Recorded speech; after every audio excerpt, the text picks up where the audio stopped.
Bueno, Marcos, pues vamos con la segunda parte de la conversación que mantuvimos con Ramón Besa del País y Joan Josep Pallás de La Vanguardia, porque claro, nos dijeron tantas cosas interesantes que lo hemos tenido que dividir en dos partes. Por supuesto, porque además es un análisis, una reflexión para mí muy interesante, muy serena de lo que puede estar ocurriendo a nivel de comunicación y a nivel de Barça y a nivel de nuestro oficio. Venga, segunda parte de Sports and Life Talks con Besa y Pallás.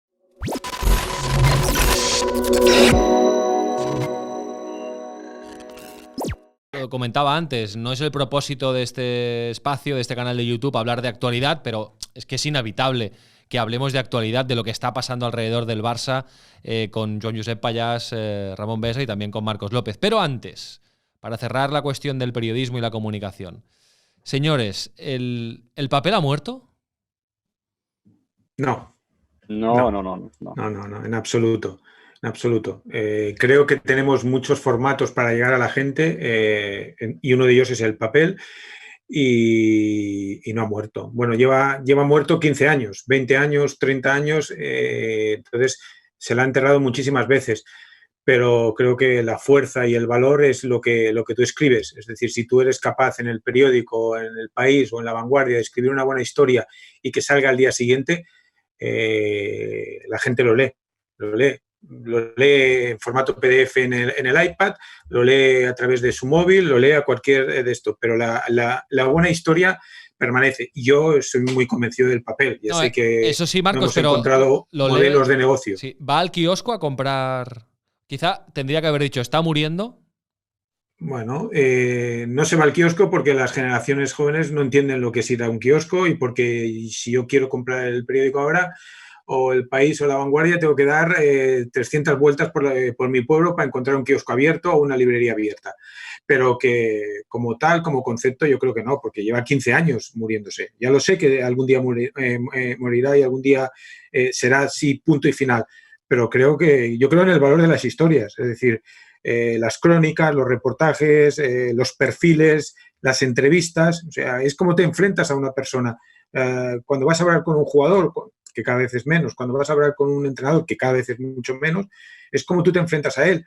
Y si tengo una frase que Ramón la sabe porque hablo mucho con él, con Joan yo no hablo tanto, que es copiar de Google o suministrar a Google. O sea, si vamos a hacer una entrevista a una persona como Pablo Machín, lo fácil es, bueno, ¿qué ha dicho Machín? No, pues intenta buscarle una mirada nueva, una mirada distinta a que esa entrevista luego, dentro de un tiempo, cuando alguien vaya a hacer una entrevista a Machín, ya sepa lo que ha contado que es nuevo. Y ese sí que es nuestro trabajo, esa sí que es nuestra responsabilidad, encontrarle a una persona que es pública y que todo el mundo queremos conocer su vida, matices y perfiles que nadie le ha encontrado antes. No, y eso no va a morir nunca, ¿eh? Pero Marcos me ha dado un poco, me ha hecho un par de dribblings y una croqueta como Iniesta, pero va.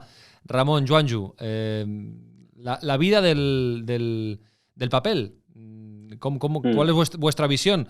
Y Ramón, sobre todo, que eres profesor universitario desde hace muchos años, ¿cómo lo ven los jóvenes? Ellos no consumen papel. Lo que pasa es que tampoco leen, es decir, consumen.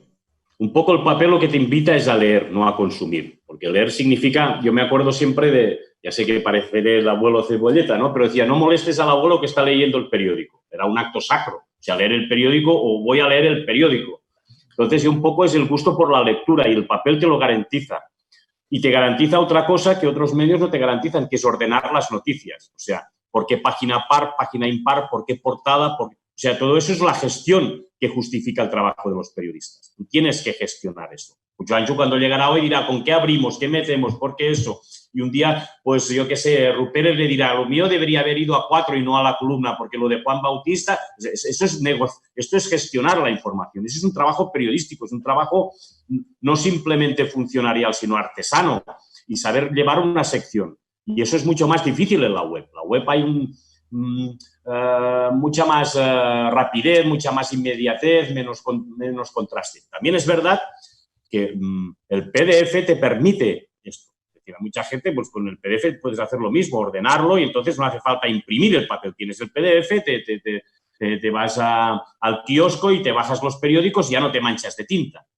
Pero quiero decir que lo importante es diferenciar entre lo que es leer y consumir. Y para leer, de momento, el papel sigue siendo letra sagrada, sigue manchando. O sea, tú haces todavía una editorial de La Vanguardia o del periódico del País y ha salido en papel y está, en la web la puedes retocar. O sea, yo puedo poner que las firmas han sido 20.781 y al cabo de 10 minutos decir, no, desde la validación ya son 70.000 o no sé cuántas. Y tú puedes entrar en aquella pieza. En la del papel, no. Y eso es un ejercicio que te obliga mucho, que es como el de la máquina de escribir. Hay gente que psicológicamente le costó mucho pasar al ordenador, porque cuando tú escribías en una máquina de escribir, después de una palabra iba otra y otra y otra, no podías volver atrás. O sea, no, salvo que cogieras el folio, lo arrugaras y lo tiraras a la papelera. Es decir, por lo tanto, estamos hablando de generaciones. Yo entiendo a la gente que no necesita el papel, pero creo que mientras haya quien le guste leer y tener ese momento de silencio, ese momento de pausa, ese momento de interpretación, seguirá existiendo el papel. Será un papel para interpretar las noticias más que para darlas. Por ejemplo, ahora, este fin de semana, es posible que Joanjo o que Marcos o que a mí nos dicen, bueno, vamos a hacer una historia de Bartomeu. Esto, pues entonces, tú piensas en un periódico, no piensas en una web o no piensas en un formato muy, muy directo, sino en un más espacio.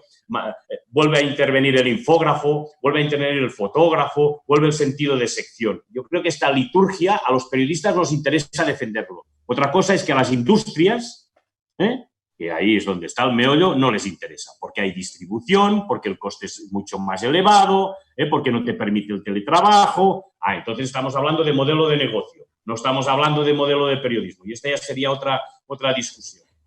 Bueno, ahora ha entrado, hablando de modelo de negocio, a saco en El País, en El Periódico, en La Vanguardia, el muro de pago, que no sé si creéis que, como está demostrando, por ejemplo, el New York Times, que puede ser una vía de futuro muy interesante para todo lo que estamos hablando aquí, ¿no? Para que se preserve el periodismo escrito, aunque sea sin papel. Sí, hombre, yo creo que el muro de pago es un bien necesario, incluso aunque pueda sonar extraño porque al final el lector tiene que pagar, creo que hay que reivindicar que las cosas que cuestan tiempo y dinero se retribuyan. Y es una manera de distinguir el producto de calidad, que aunque no me gusta llamar producto a los medios de comunicación, pero a los medios de comunicación de calidad, que tienen más medios para alcanzar, para tener mejor información, que tienen a los mejores periodistas. Eso se tiene que retribuir. Yo creo que el muro de pago es la solución, claramente. Y en cuanto al tema de la defensa del papel, yo la defiendo prácticamente como si fuera una prescripción médica. Es decir, la manera en la que tú te acercas a la noticia cuando abres un periódico no tiene nada que ver como cuando la consultas en un móvil.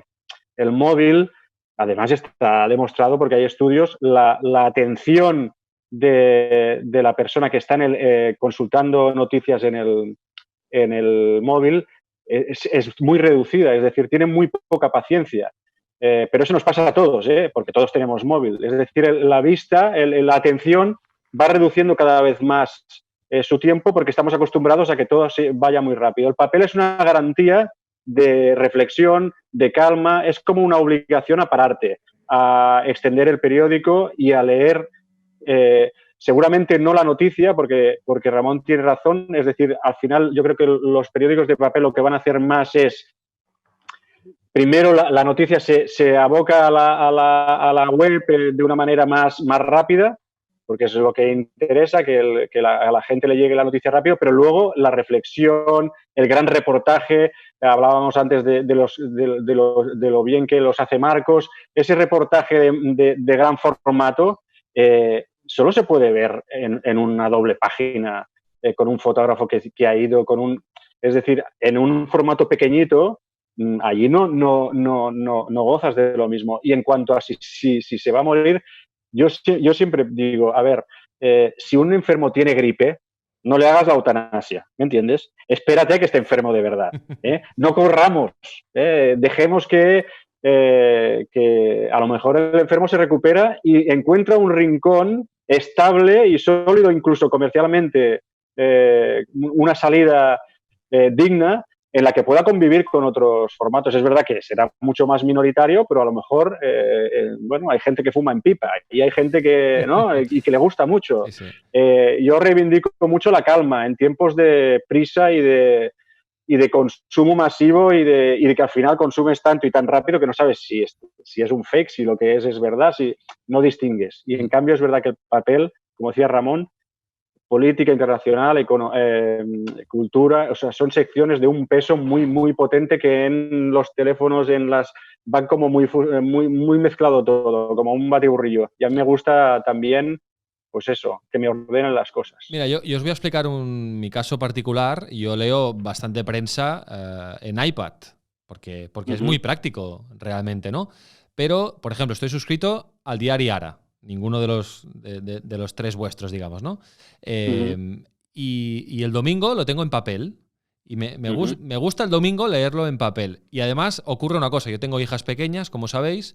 Y entonces, claro, si yo estoy con el iPad, puedo estar viendo una peli, Netflix, o jugando a un juego, o leyendo el periódico. Entonces, ellas no lo saben. Entonces, me respetan menos ese momento. No, es que estás con el iPad. Déjanos el iPad porque tú también tienes el iPad, ¿no? La lucha esta de las pantallas con los críos, ¿no? Entonces, si estoy con el papel, digamos que ya me respetan. Lo que decía Ramón del abuelo, ¿no? Ya respetan que estoy leyendo el periódico. Es algo que no les interesa, estoy allí leyendo el periódico. Pero si estoy con el iPad, ya hay cierto recelo de que estoy leyendo el periódico en el iPad. ¿Qué es eso, no? Entonces, bueno, por eso a mí me gusta mantener también el papel y me gusta leerlo en papel. También te digo que si estoy en la cama, es mucho más cómodo el iPad que el papel. Claro. El PDF del iPad es fantástico, ya sea La Vanguardia, El País, El Periódico o el Ara. Pero bueno, lo importante es leer y no solo consumir, sino leer las crónicas de los periodistas deportivos. Bueno, y sobre todo, si me permite solo una cosa, sí. Lo que dice Joanju sobre el muro de pago, que me parece que es la clave, que es que la información vale dinero. Claro. O sea, la gente se ha acostumbrado que todo es gratis. O sea, como si un periódico, es decir, ¿me vas a cobrar por un periódico? Hombre, o sea, no, me voy al bar porque así me ahorro. Es decir, yo creo que el periódico, de alguna forma, o la información, tiene un precio. Entonces, cuando te conviertes en suscriptor, también tienes el derecho a reivindicar que te hagan un buen periódico o que aquella información esté bien. Porque si no, pues tú puedes retiras la suscripción. Antes se hacía con el kiosco. Si la información no era buena, no se vendía. Luego entramos en las audiencias, que es otra historia. Pero para que el negocio funcione, tiene que haber dinero. Y si no hay dinero, para poder invertir, tienes que recaudar dinero. Si me permites, Ramón, ¿no crees que la industria periodística ha ido muy tarde con... No vieron venir Internet, habéis ido... Os incluyo, sin que tengáis ninguna culpa, descoordinados y muy tarde, porque si el muro de pago se hubiera hecho en su momento, cuando empezó, ya sé que en aquel momento era muy difícil visualizar lo que iba a pasar, pero quizá habría que hacer autocrítica y reconocer que se ha ido muy tarde y de forma descoordinada, ¿no? Se han perdido muchos años.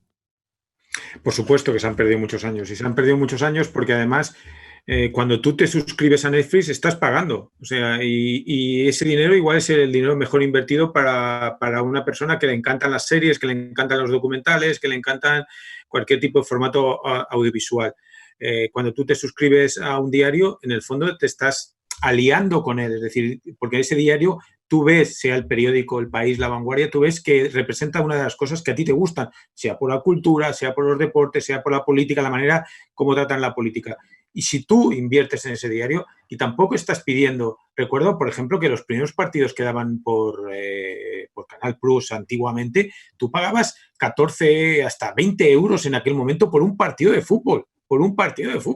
Y ahora por eso tienes un mes de Netflix, por eso tienes prácticamente casi tienes toda la liga que te cuesta el doble, un poquito más. Y creo que en ese sentido los modelos de negocio de las empresas no han entendido que el trabajo de los periodistas y que el conocimiento de los periodistas tiene un valor y tiene un precio, porque además eso es lo que revierte en la propia marca del diario, sea, insisto, La Vanguardia, El Periódico o El País. En cualquier diario la gente te va a ir a buscar por lo que tú le ofreces. Y en estos momentos donde todo el mundo, yo también soy como Joan, donde todo el mundo corre, donde todo el mundo vuela por ser el primero, no seas el primero, sé el segundo, el tercero o el quinto, pero cuando seas el quinto, da la información real, ajustada, que no la tengas que cambiar en web, porque en web la puedes cambiar, pero en papel no la puedes cambiar. Y cuando al día siguiente tú sales con una información que no se ajusta a la realidad, te enfrentas a un problema gravísimo, porque además, ahora, ¿cuánto tiempo tardamos en hacer una captura de pantalla? Cualquiera de nosotros. Tardas 20 milésimas de segundo, un segundo, y eso se viraliza.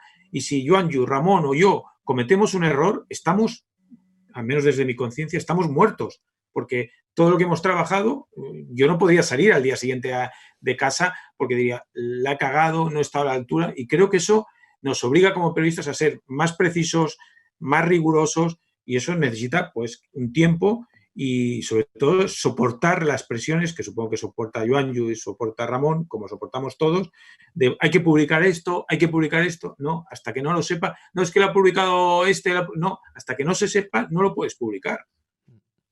Bueno, vamos con la actualidad un poquito de actualidad porque claro, es que nos desborda un club tan maravilloso como el Barça, porque ser periodista y trabajar alrededor del Barça al final es maravilloso porque te da ingredientes para poder hacer tu trabajo, ¿no? Y a veces decimos que el Barça es un club con tendencia autodestructiva y yo siempre he defendido lo contrario. Yo creo que es un club indestructible. Porque mira que han pasado cosas a lo largo de su historia, cosas singulares, inéditas, imprevistas, giros de guión. Ha pasado de todo, pasa de todo hoy en día, esta semana.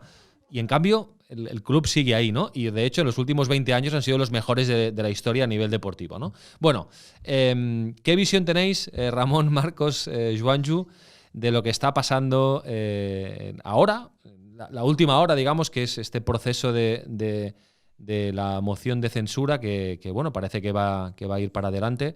Como decía Joanju esta semana, seguramente por causas naturales, ¿no? Porque es que sobran los motivos. Es un club maravilloso, pero cuando te jode algún día de vacaciones,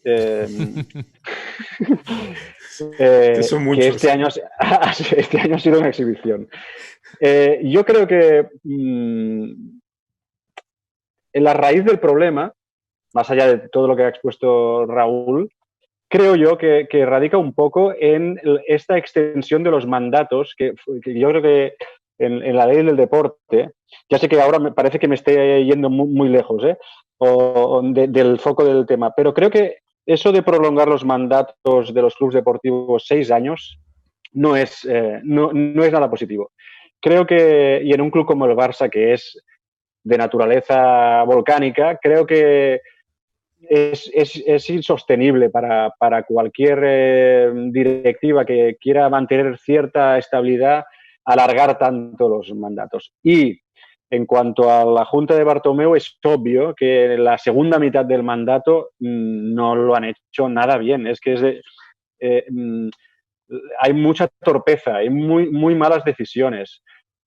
Y ahora se ha hecho como un embudo que la pandemia ha hecho estallar por los aires y se han encadenado una serie de errores que yo creo que ahora, para mí, por ejemplo, la respuesta que han tenido los socios, una parte importante de los socios, respecto al voto de censura, a mí me ha sorprendido. O sea, yo no esperaba que tantos socios firmaran cuando no hay partidos que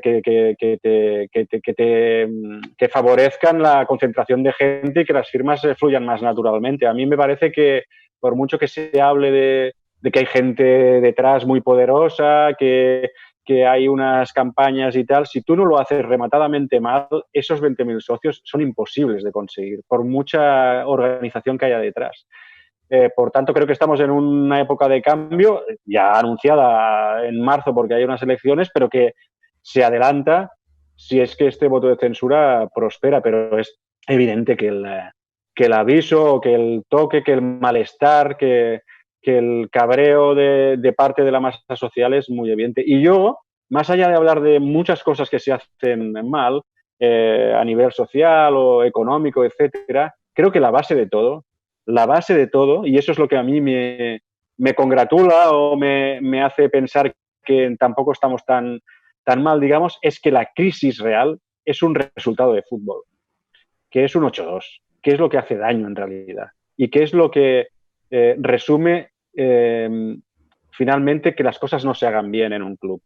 Al final, me parece que lo que tiene que mover a la gente, que es la pasión del fútbol, es el cabreo por un resultado, por un mal resultado. Evidentemente, el 8-2, el 4-0, que si estiras del hilo, te viene a pensar a afirmar que no se ha hecho bien desde la Secretaría Técnica porque ha habido 4 en 5 temporadas, que no se ha fichado bien, que se ha envejecido la plantilla y nadie ha sido capaz de decirles a los que estaban que se fueran y no se apalancaran y reunieran tanto poder como tienen ahora los jugadores. Bueno, hay muchísimas cosas y tampoco quiero aquí hacer un listado interminable, pero es obvio que la Junta actual tiene los días contados. No sabemos si días, meses o hasta marzo, pero que la cosa está muy inestable y muy de final de etapa. Bueno, es evidente de que la singularidad del Barça se expresa con situaciones como la de que se provoque un voto de censura. Cuando hablamos de los 4 clubes que no son sociedades anónimas deportivas, el más complejo y el que lo tiene peor siempre es el Barça, porque Osasuna, su gran fuerza es intentar estar en primera división y que la gente disfrute de determinados partidos, no tiene un objetivo de ganar títulos, tiene el factor campo, para que nos entendamos. Lo mismo ocurre con el Athletic, que es un club pues que San Mamés, si una final de Copa, tiene unos objetivos más al alcance. Luego el Madrid, no vamos a hablar a veces me cuesta discernir que es una sociedad anónima, que no es una sociedad anónima deportiva, porque el mandato de Florentino no tiene, o sea, ya la modificación que hizo de los estatutos imposibilita prácticamente cualquier situación, digamos, anómala, como se denomina en esos casos, y en cambio el Barça está expuesto a multitud de situaciones como cómo se ejerce el control social sobre una junta directiva. Cuando no se puede hacer desde el campo de fútbol, porque el fútbol está cerrado, pues una de las maneras es una moción de censura, que se han dado ya, esta será la tercera, si llega a fin de camino, pero ocurre cuando los mandatos se alargan, cuando ha habido un resultado que ha hecho mucho daño, mucha pupa, cuando ha habido una acción de gobierno compleja. Y yo entiendo en parte lo difícil que es gobernar un club como el Barça, porque mucha gente está ya a favor de que se acabe con una sociedad anónima y que se convierta en una sociedad anónima deportiva, o que el modelo avance como el que tiene la Bundesliga, ¿no? En Alemania, no sé si se sabe si eso sería posible o no sería posible, no lo sé, hay muchas dudas sobre cómo debe ser el Barça del futuro.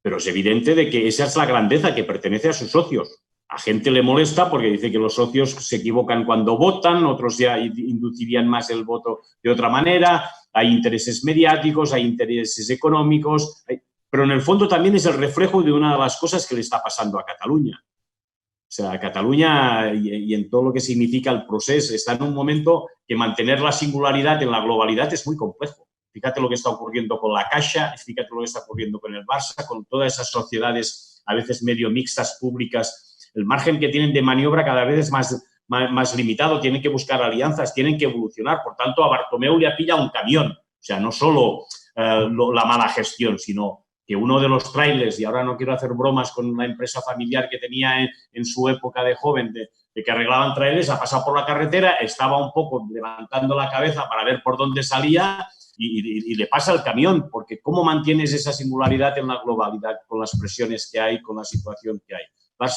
Esas elecciones van a ser para mí muy importantes para definir cuál puede ser el proyecto del Barça para sobrevivir, para retocar otra vez los estatutos, como dice Joanjo, que comparto lo de los 6 años, que creo que le han sobrado los 2 años últimos a Bartomeu, si esos mecanismos de control siguen siendo válidos, si hay que reformularlos. Y de lo de la moción, lo que me ha gustado es el carácter, digamos, popular, a diferencia de otras cuestiones, otras veces en que se significaba mucho en un personaje que tenía muchas dudas en el sentido de por qué, qué pintaba, de dónde venía. Hablo de Oriol Giral, hablo de Vicenç Pla, hablo de personajes así un poco que digamos, bueno, ¿y eso a qué obedece? Esa vez ha sido una cuestión transversal, como se dice ahora, plural.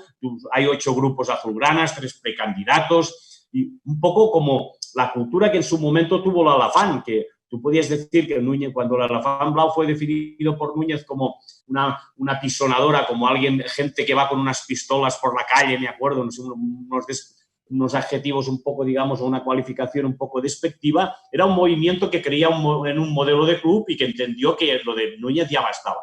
Pues yo ahora creo que se ha producido en la versión más moderna algo parecido. No es que tengan un modelo de club y es mucho más fácil ir contra que hacer una propuesta. La moción siempre tiene un valor, que es decir, unidos contra Bartomeu seremos muchos. Ahora, en el momento de decir ¿y con quién vamos?, todo se va a atomizar.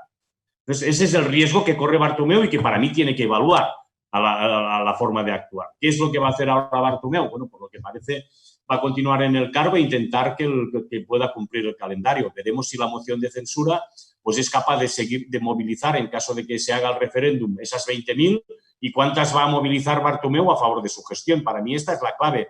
Igual a Bartomeu quiere saber cuánta gente está dispuesta a defender que él merece acabar su mandato en las condiciones que quiera, que ha hecho bien reteniendo a Messi. No lo sé, estos no sabemos cuántos son, ¿no? Porque ahora en toda la vida parece que nos tengamos que contar cada vez para tomar una decisión. ¿Cuántos somos? ¿Suficientes o no? Antes las cosas no se contaban, eran mucho más espontáneas.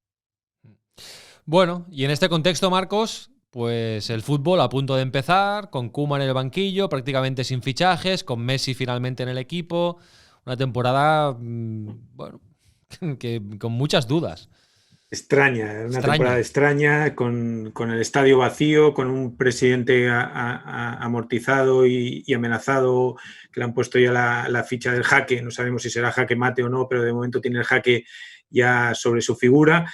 Y con un entrenador interino, porque firmó por 2 años, pero va a venir un nuevo presidente y vamos a saber, y con un capitán y una estrella que se quiere ir y que se ha tenido que quedar en contra de su voluntad. Creo que en el fondo el Barça vuelve a estar otra vez en manos de Messi y en manos de Koeman. Es decir, Koeman y Messi, Messi y Koeman. Uno necesita al otro y el otro necesita o sea, Leo necesita a Ronald y Ronald necesita a Leo. Lo digo porque si miran más allá del vestuario de la ciudad deportiva, no saben que existe. No hay nada. Es decir, es la ruina de Lisboa y entonces o se encierran ahí dentro y son capaces.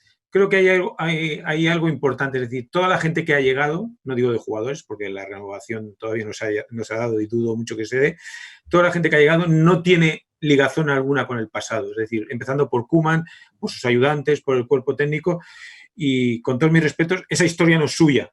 Entonces, o los jugadores entienden que esa historia no es suya y que ellos estaban en Lisboa, es decir, prácticamente 7 u 8 jugadores estaban en Lisboa, de los que pueden ser titulares, Messi, Piqué, Busquets, Sergi Roberto, Griezmann, aunque no tuvo peso, o lo entienden, o si no el club va a entrar en una dimensión, yo no diría autodestructiva, sino catastrófica, porque es el momento de empezar algo nuevo. No sabemos hacia dónde, pero si no empiezas algo nuevo, es un año perdido y el club no está para perder años, y más en este año de la pandemia, y más en este año donde el presupuesto baja de 1.000 a 700 millones. Es decir, tú imagínate, el Barça empieza siendo el club que más dinero factura del mundo, 1.000 millones, y su ex entrenador envía un burofax al presidente y al club diciéndole que no han pagado la liquidación. ¿Cómo se gestiona todo eso? O sea, o ahí dentro, cuando digo ahí dentro, digo en el vestuario, se encierran entre ellos y dicen o nosotros o nadie, porque es que todo lo que rodea para mí es un paisaje lunar que va a costar mucho empezar a reconstruirlo. Bueno, pues estaríamos horas y horas hablando de este club maravilloso que es el Barça, pero lo tenemos que dejar aquí. Ha sido un placer, Marcos, Ramón, Joanju, muchísimas gracias. Ha sido un lujo teneros en la edición número 13 de Sports and Life. +1. Gracias. Oye, y perdón, una última cosa. Joanju, Ramón, tenemos que llevar un día a Marcos al Lluçanès, al restaurante Cal Trumfo de nuestro amigo Isaac, un excelente cocinero, donde allí en la Torre d'Uristà, en el Lluçanès, porque allí, como saben Ramón y Joanju, se hacen unas tertulias azulgranas, Marcos, que no te puedes perder.